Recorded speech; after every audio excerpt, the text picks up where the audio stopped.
Okay, so here's my lightning talk, and the title is Reinforcement Learning as Representation Learning. Well, sometimes I refer to it as RL. And here are the co-authors on this paper, the cat with me, Antonio, Philip, and Amy from UT Austin. So it goes back a little bit to Philip's talk, and that's how I motivate with most of my things nowadays, which is, what if we have this Platonic representation? And from the talk, we talked about like how this could be useful for a lot of things because it has information about all the modalities. Right? It could be used for solving classification, segmentations, all the vision tasks. Right? It's also used for text, right? Solve all the tasks in the text, and for all the other modalities. And how do we come up with this representation? And for vision, we know that we can do things like contrastive learning and MAEs, which are essentially learning the statistics of the images. Right? That gives us some information that captures the visual data. And you can do similar things with language models that captures the next token statistics. But what I'm trying to get at is there's like missing part, that's control. Right? We don't really know what does it mean that, for representation to have all the information that can solve a control, and how can we even learn it, learn this representation. So this talk will be about that. And what does it mean, right? So what is representation learning that solves RL? So I'll use RL as abbreviation for reinforcement learning from now. So here's my particular formulation of it. Suppose we have a start state and we want to reach some eventual goal state that's in the end. And there's some encoder that maps these state or image observations into the representation space. If this representation has all the information we need to solve this control problem, it means that if I take a rough straight line in this representation space, namely, in particular, geodesic line in the representation space, that decodes to an optimal trajectory plan that I can execute and go around that works with the real world. So in a sense, the geometry of this representation space captures all the dynamics and information I need to do control to reach any target goal. So this is all great and a very useful thing, obviously. How can we go around learning it? Right, there are usual to contrastive learning. So contrastive learning has these two objectives that shows up among multiple talks during this week. But let me just phrase that in this control setting. So the alignment objective says that your neighboring states in the time sequence should have mapped to neighboring representations, right? So these would be happen. And subject to that, you want to push everything apart so that a feasible trajectory becomes as straight a line as possible in this representation space that is smooth. So we know that these two terms, like push apart and pushing together, are how contrastive learning learns perceptual similarity for things like images and even text. And the question we want to really answer is that can this learn decision distances? So one thing I want to make it clear is that will show up to, that I'll explain why it's important later, is that in usual contrastive learning, we take this particular function, the Euclidean distance, to measure latent space similarity, or cosine, So let's try to start with that, do the standard contrastive learning and see what happens. So I started with this like simple toy point bomb maze thing, where you control this green ball that is shown on here, right over here, to navigate through this maze. And eventually your goal is to reach this target red goal state. And if I learn representations with Euclidean distance, and that's what I get from dimensional reduction, it seems to do a reasonable job. It has all the geometries that's needed, like this kind of loop gets mapped to this donut. And you can look at it and figure out there's the right thing. But it doesn't really show the smoothness that I want to really get at. So here's a more useful plot. So here's a dimensional reduction that's particular to the starting state and end state. In particular, I'm plotting for all each training data state. I'm plotting its embedding distance toward the goal and the embedding distance from the start. Right. So for this particular start and training state, I can see that there seems to be a straight line, meaning that the model is able to find within the training data a sequence of states that seems to connect the start state and goal state for this particular task in sort of like a smooth geodesic fashion. So does this really work? So let me take Alyosha's favorite task, or some Antonio also does likes this. Let's do nearest neighbor decoding throughout the line. So it seems to do fairly well traveling through the trajectories. But if you look at the arrow, which is plotting the velocity, it's all messed up. It doesn't really tell up which direction it is facing. And if we try to decode the policy from this trajectory, you won't really actually reach the goal in this case. So that really highlights one problem, is that in the real world, when we make decisions, one thing we need to care about is asymmetry, right? I can easily break a glass if I'm not careful, but it would take me forever to piece it back towards the glass I start from. So the distance we should measure in the latent space are not symmetric, and instead we say something, it's not a metric space, but it's what is called a quasi-metric space. I won't go into the details of how to model these things. In machine learning, we had like a sequence of papers try to look into this, but this really shows up everywhere in the real world. You have your human-defined one-way rules, or like just in general, gravity and time are things that prevents dynamics to be reversible. So in the gist, when we think about control and representations, we should not think about the latent space where things are symmetric and reversible, but really think about an asymmetrical distance structure. And we're at Simon's Institute, I'm speaking this theorem, but I made it very, very informal in the sense. So let me explain, which really says that if you learn with this asymmetrical structure, just doing simple contrastive learning solves all the control problems that you need. And in particular, no really reinforcement learning is needed on top of the latent space. Right. So let's do this with the same thing, but instead of using Euclidean space, let's use this quasi-metric distance function. And now I'm plotting the embedding distance again. And now we still have a straight line. And let's do the same test and do a nearest neighbor decoding. So in this case, you still see a trajectory that goes from the starting state toward the end state smoothly. And in particular, it gets all the directions correct. And from here, we can train a policy on top of it. I don't have time to get into details, but happy to talk about it later. And if a policy is able to follow essentially the geodesic of this latent space to reach the goal toward the end. Sometimes it makes a little mistake, but it quickly reverts back and goes back onto the straight line of the shortest path toward goal. So all this is done in the embedding space. There's no value function or anything on top of it. The policy is just following the gradient of the latent space, essentially. So we did this for a bunch of tasks, I think over 11 of them across both online and offline reinforcement learning. It outperforms not only your metric contrastive learning, but also at the time state-of-the-art RL methods, and in terms of both performance and sample efficiency. Happy to talk more about the sample efficiency part later. I don't really have a lot of time, but I'm happy to chat offline. So really, another part I really like about this project is that it's really tried to learn the representation that does most of the things. By doing this, it solves a lot of common issues of reinforcement learning algorithms. You don't really have black box networks that maps from state to actions. You have embedding that you can probe the distance. You don't have all the optimization problems. You essentially have a multitasking embedding. So that seems to also perform a lot better. So mapping back to the last slide. So mapping back, why this is particularly important to me, right? So towards this Platonic idea, it seems to say that the way we can potentially learn control representation from data is to learn this quasi-metric representation. And the way we can use representation to do planning directly is by simply joining the geodesic in the latent space. That's my lightning talk.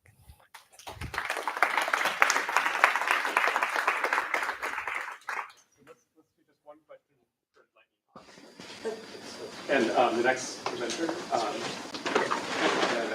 next question. How do you collect the trajectories for computing the contrastive plots? Sorry.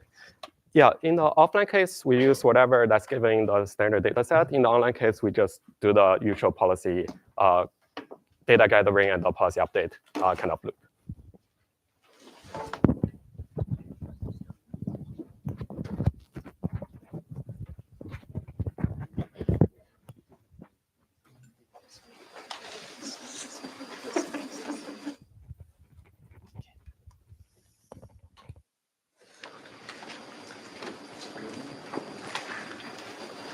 So next up, we'll have Antonio.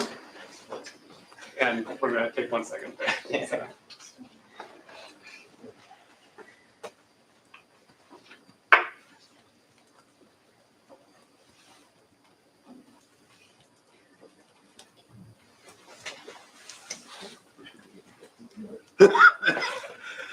Okay, so hello everybody. My name is Antonio. I'm very happy to speak here in my last week as a privileged postdoc in Jitendra's lab. I'm very soon gonna move to Philadelphia, being a poor assistant professor. But Yeah, well, let's see. Like, I'm very excited today to speak of some of my recent work on this stream of building multi-sensory world models. But before I go into this, I just want to define what a world model is for me.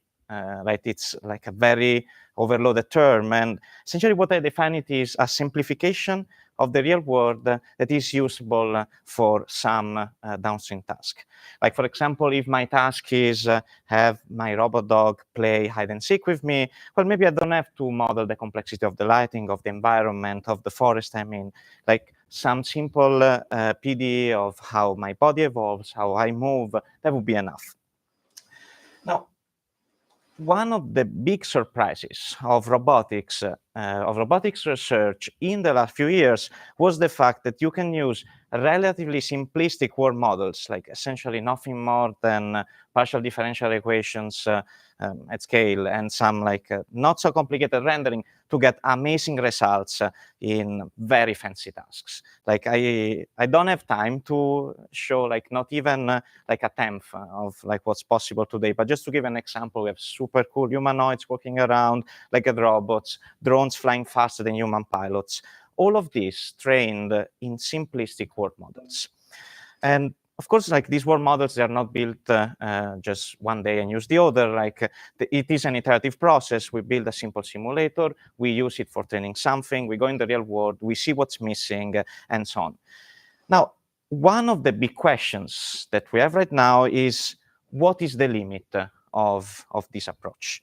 I don't know. I don't think anybody knows, but I think it would be interesting to see what it is a counter argument to this. Why is it that this cannot work?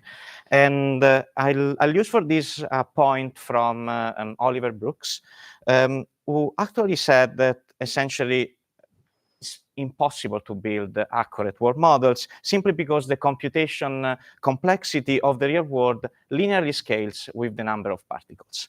The example that is usually given is, imagine I have to simulate sand, right?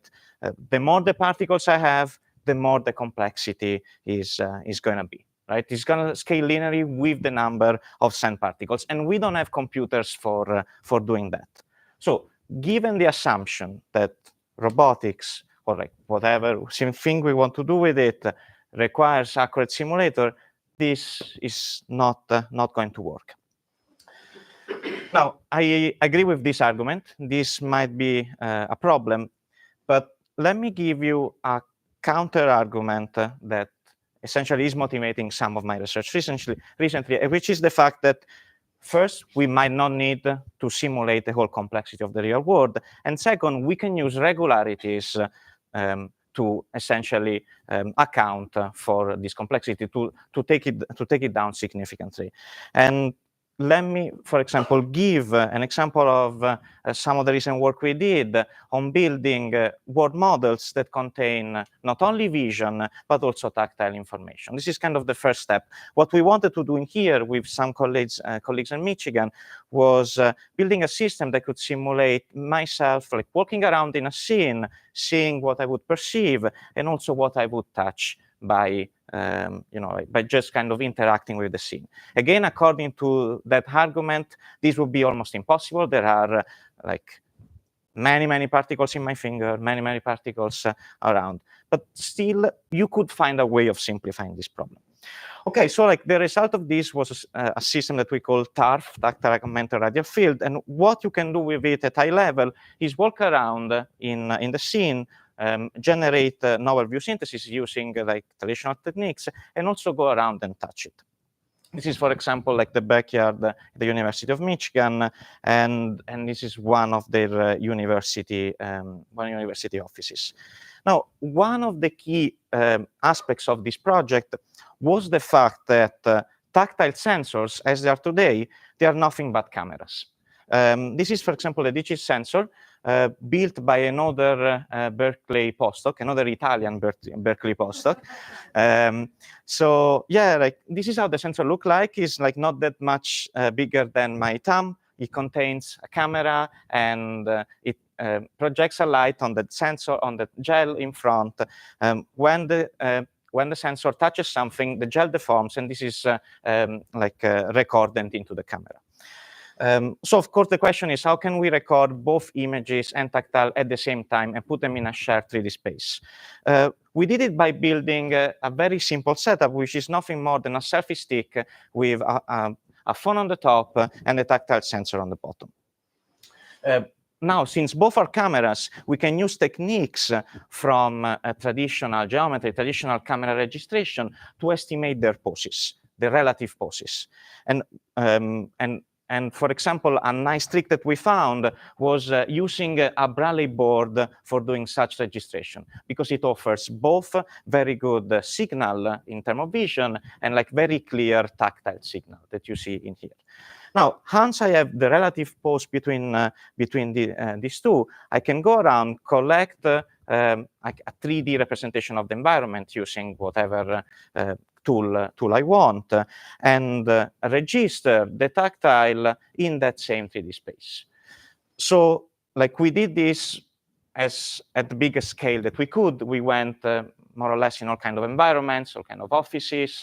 It's nice that in Michigan it's known, so like you could also go around and touch all kind of outdoor scenarios and all kind of interesting environment. And this is a very, very easy procedure.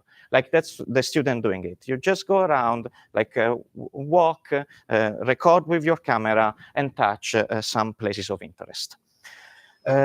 But that's where I think the good idea comes. Like, of course, I can only touch a limited number of places, right? If this is the environment, and those are the red dots where the student went and collected some data. Now, the idea is that if I know how the carpet feels, like for example here, I don't need to touch it everywhere else, right? The carpet feels more or less always the same. And this can be said for many complex surfaces. There is inherent regularity in this structure. And a way that we capture this regularity is through a very simple off-the-shelf diffusion model. We use latent diffusion. Essentially, the main idea is that, again, tactile sensors are like camera images, so they will be like very good in using the priors already present in normal cameras. And this is essentially it. Leveraging this inside, we use the dataset that we collected to train a latent diffusion model that, given an image of a patch, would be able to predict how would it feel by touching that patch, or more precisely, how a tactile sensor would react to that patch. And this kind of work very well. It generalizes to kind of places that were not in the training set. And we evaluated for several downstream tasks. The one that I'm most excited about and we are working on is using this for robotics. What we did back then for the paper that we just published in CBPR was doing material localization, essentially giving to our system like a tactile signal and saying, what does this feel like? Or like more precisely, what material feels like this image? This will kind of worked very well around the box. Again, like we are still working on this, but I think this shows the key insight that even for complex multiple sensory models, regularities is what might help us. And with this, like I would like to essentially give some final thoughts.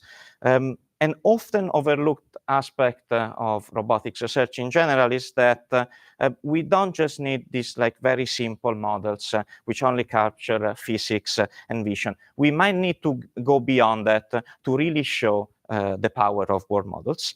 And then finally, that capture these realistic multisensory world models, given the tools that we have today and like using regularity, is actually possible. It's a very complex but achievable goal. And I'm very excited to continue to work on it. And with this, I'll conclude, and I'll thank you for your attention.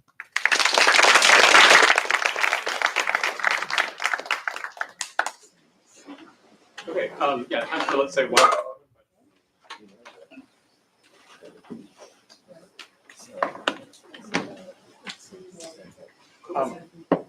Yeah, sure. Is the touch with, for example, a high resolution depth? Oh, like this is a good question. The problem is that you need a very, very, very, very high resolution. so high that the depth map is not good anymore. Like with touch, you can really get the micro geometries, and that's kind of what we think would be interesting. Plus, of course, all the other things like what if you don't have enough light, and so on.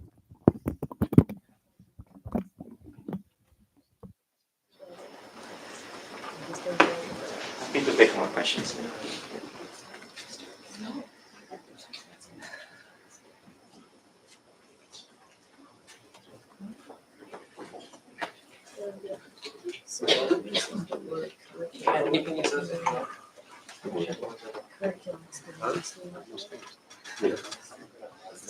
That's a cute result. Yeah. Get with that.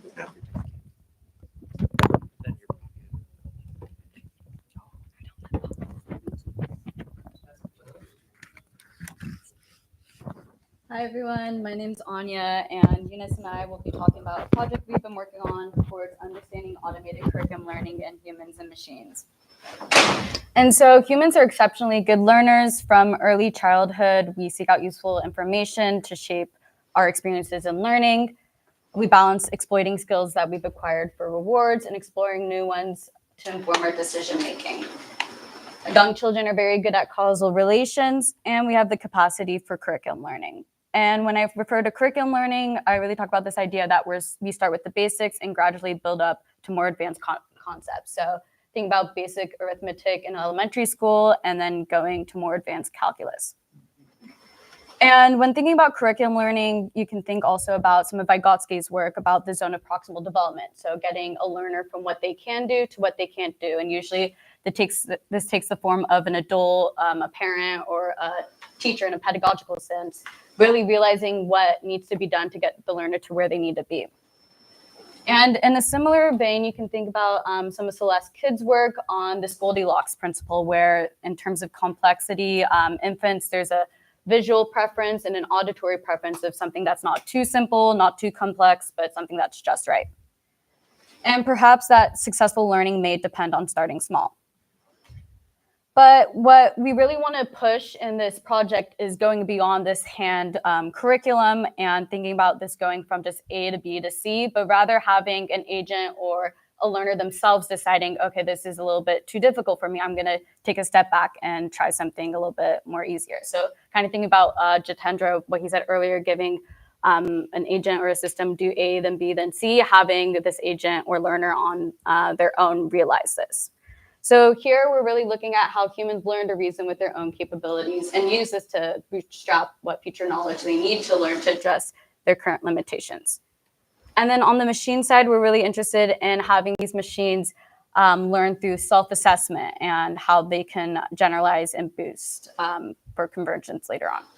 And to answer these questions, we place children, adults, reinforcement learning agents, and language models into these prop-gen games, where we vary the level of difficulty within these games and see how these participants, agents and children and humans, how they scaffold their learning to achieve a difficult goal. And so what we did with varying these games, we varied the difficulty. So for example, you can see the leaper game, we do this quantifiably by increasing, for example, the number of log lanes to reach the end goal, the number of car lanes, the number of platforms to reach the end, how many enemies there are. With the maze, we can increase the size of the maze and the complexity by increasing or decreasing the number of logs. And so for the first study I'll be talking about is looking at automated curriculum learning in children. So we ran the study with 5 to 7-year-olds. We also have a similar study with adults, but just for sake of time, I'll be focusing on the child study. And so here, again, we're really interested in looking at how children scaffold their learning to achieve a difficult goal that they weren't able to achieve at first. And I'll be talking specifically about the leaper game, just the visuals there instead of showing all the games. And so first we have participants just familiarize themselves with an empty environment, getting used to the controller and just that they themselves are this frog navigating the environment. Then we have participants play what we call the sticker level. So this is the target level. This is what they need to do to achieve to succeed in the game. And we tell them that the goal is to succeed in this level, and once they do, they'll get a sticker. So that's their reward. And usually what happens is participants fail this level because it's really difficult. They don't really know the rules. And so they fail this. And then after, we ask them, okay, what level of the game do you want to play next? And we show them the different options, explaining they can play that level 1, level 2, the sticker level. And interestingly, we add a 4th level, which is more difficult than that target sticker level where they get the reward. And you don't necessarily need to play or win that one to succeed in the goal level. We also ask them for them to tell us how the game works and what they have to do to get the sticker. And the data we get is how far they get in the level, which level they choose, if they succeed in the level, and again, their hypotheses of how the game works. We also give them feedback after each time they've played the level, either telling them they've completed it or they haven't. And then we repeat this process until either they succeed at the end of their curriculum, which usually ends up happening, or until they max out a number of attempts. Okay, and so we're going to move on to the results. And first, we have the automated curriculum learning results from children, and these are children 5 and 6. And so as Annya described, we have 4 different levels of the game, and level 4 is something that's really hard and beyond what is needed for them to achieve the goal and get the sticker. And so it's only chosen less than 9% of the time, suggesting that children really have a sense of what curriculum is, and they're not just trying all kinds of levels. Next, we compute this level competence, which is basically a score of how far you are away from the finishing line. And so this is basically the number of lanes you reach in any level of the game divided by the total number of lanes in that level. And so supposedly, if you're in like the 3 lanes level and you pass like only 1 lane, then you have like a 33% score. And so here's what we find. So on the x-axis, we have the level score, which is computed, as I just said. And then on the y-axis, we have the frequency, which is the number of decisions made to play different levels of the game. And it's color-coded by how much you're changing in level. So you could either go up or go down or stay on the same level, which is 0. And what we find is that children are very sensitive to their current level competence. So if they're doing very well on a certain level, like on the very right of the graph, they would then choose to move up a level. If they're doing really badly, so all the way on the left side of the graph, like 0 to 25%, then they would choose to go down a level or just repeat that level. And so it's pretty intuitive. And so now we have the results for hand-designed curriculum and reinforcement learning agents. And this is our formulation. Basically, we have an upper-level curriculum, and we then train it with a low-level control policy using PPO. And we use prioritized level replay as the code base for our experiments.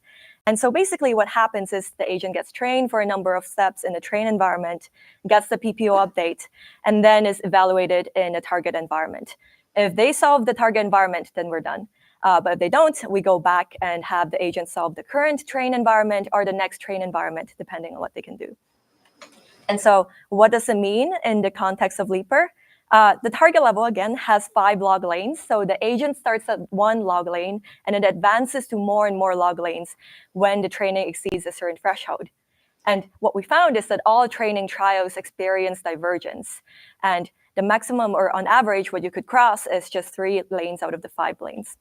And what we can see here is that divergence happened around 3 million frames. And there is a nice correspondence between episodic reward and level progress for the lower number of lanes. But once you get past like 3 lanes, it's you have this like very flat yellow line, as you can see on the graph on the right. And so we think, what if we take inspiration from children who use level score to guide their curriculum learning? And this is what we did. We used level score as an auxiliary reward at the end of the episode, which is 20% magnitude of the existing extrinsic reward. And what we found is there's a significant improvement. 83% of the training trials solved that 5 out of 5 lanes via generalization. And what is interesting in this graph on the right is the model is very close to experiencing catastrophic forgetting again, around like 4.5 million frames. But then because we have this additional auxiliary reward as the level score thing, the model is then able to pick up and successfully solve the task at the end. And so you might be wondering, okay, if level competence is so amazing, could a model just succeed using level competence as a signal without curriculum learning? And so we tried this, where we just trained the models in target level with just ground truth level competence. And so there's no curriculum, they're just training on 5 lanes. And what we found is that success rate is only 50%, so half of the time they're succeeding, but another half of the time they're failing. And that's because even though there's an auxiliary reward, training on only 5 lanes is still really difficult. You need a lot of precision and control for the agents, and these are still really complex environments, and without the easy levels, it's just hard to figure things out. And this is, worse than what we found with curriculum plus ground truth level competence, where we have like 83% success rate. And we just started piloting this in kids as well. We have children just playing the target level without any sort of curriculum. And we found that 1 out of 4 children only successfully solve the difficult target level. And so they do benefit also from having a curriculum versus not having one. And so what are the current takeaways? Children use their current level score as a signal to determine their next step in the curriculum to attain a difficult goal. Curriculum learning and current level score as an auxiliary reward would help stabilize RL training and recovery from divergence. And so ongoing work would involve something like studying if RL agents could learn the level competence signal, because right now we're just giving it as a ground truth. Whereas our children, they really could infer what the level competence should be on their own. We never tell them that. And we could do that by maybe adopting the explore like experts method, where they're learning expert trajectories on easier levels and then applying it to then solve harder levels, which again shows the benefit of having a curriculum. The other thing we're interested in is understanding the impact of causal structures in curriculum learning. So we never tell children what the rules are, and so they have to figure out on their own. And sometimes you have a certain level competence score, but then you also have these aha moments of, oh, I know how the game works now. And it might not map onto your current level score. And so studying what children are thinking about the game and what the rules are, which we have data for, is also important and something we're coding for. And lastly, an obvious point is to really compare performance in automated curriculum learning versus hand-designed stepwise curriculum, or having no curriculum at all between children and RL agents. And that's it. Thank you so much for listening.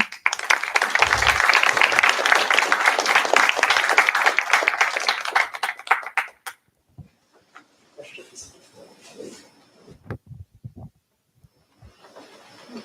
Did you notice any systematic differences in like standard approaches to curriculum learning versus what the children seem to be doing? What would you mean by standard approaches? I guess I'm not an expert in the area, but I was under the impression that there were some approaches to like having RL agents, for example, like sort of choose like the difficulty of the environment. Yeah, so we never really got to have RL agents choose their levels, which is something we want to do later on with like the Create methodology that we could talk offline about. But basically what we're doing now is sequentially training the RL agents level by level. And I mean, one thing is they're taking way more steps than children are. And children are really sensitive to their current level competence in deciding what to play next. So it might not necessarily be sequential, like going from 1 to 2 to 3 to 4. It's really dependent on what their current progress is. And also, interestingly, so you can see in the child study that you're only getting rewarded from that one level, so level 3. And if you just wanted to play that level over and over again, because that's the one that's giving you the reward. But we see that kids are like going back and trying to build the curriculum rather than just play level 3, just trying to get the sticker. Yeah. You might have seen this, but on the plot where you were looking at the choices broken out into different buckets, it looked like in the 0 level bucket, you're still often advancing 1 or 2 levels up, even though my understanding is you're kind of failing there. Did you have yeah, there. There's still a pretty big light blue chunk in the 0 bucket. Interpretation for that? Like bigger than in the next one up. That's a great point. I think we gave them the explicit goal that they must solve the target level. So they're still driven by the fact that they need to eventually solve the target level. And so that might be part of what's driving those buckets. Okay, so I think we should end there. So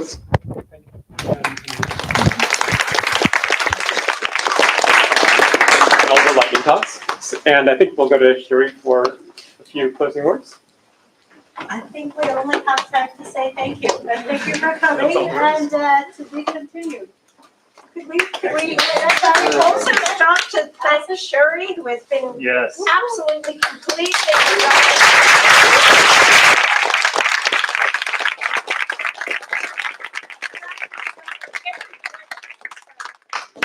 multitasking. All right, that's it. Good job.